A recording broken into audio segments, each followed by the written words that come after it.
So we're here to talk about Lara Croft GO.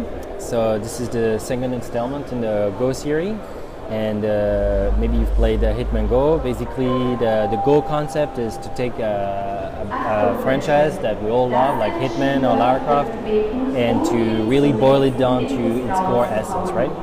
So here it's all about tomb raiding, right, and Lara Croft. So you can, if you were a big fan of the very old Tomb Raiders, Tomb Raider 1, Tomb Raider 2, if you've played those games, you definitely recognize this like kind of menu.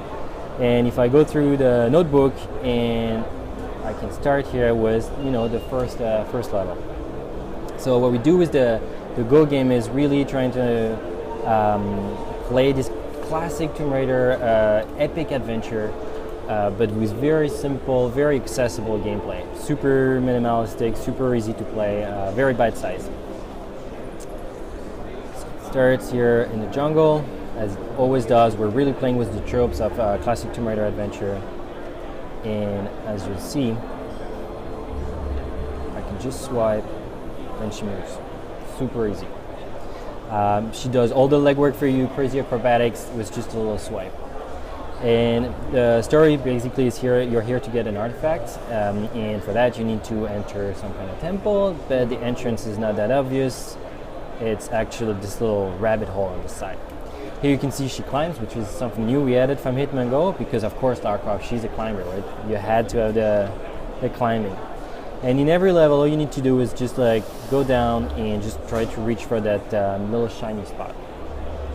So super simple controls. Okay, bats and stuff. Things are going more interesting as I get deeper and deeper.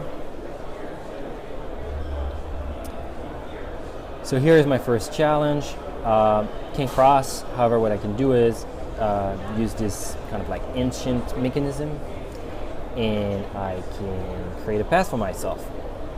And as I go further and further, I can see how the challenge went from a simple lever to get to understand the mechanics to a little more, you know, interesting with 3 different colored levels.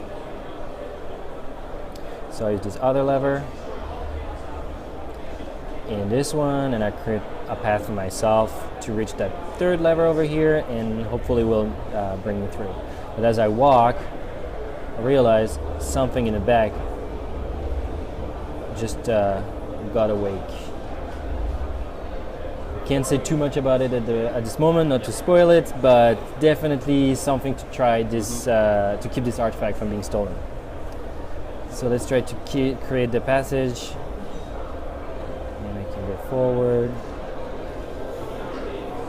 Yeah, something has happened. So as you go forward, we progressively add new mechanics that are all like super classic to Tomb Raider, like for instance this weak wall, weak floor thing, which is basically you walk on it one time it's okay, second time it collapses. So you can see how we like introducing new mechanics that are always like super classic from the Tomb Raider franchise, and we put our own little turn-based twist to it. What I can show you is the extent of the game where we got this first like introduction kind of little chapter, and then we got 3 different main mazes and a final a conclusion chapter. So there is almost 40 levels with 75 puzzles, and the game's going to actually be released the 27th of August.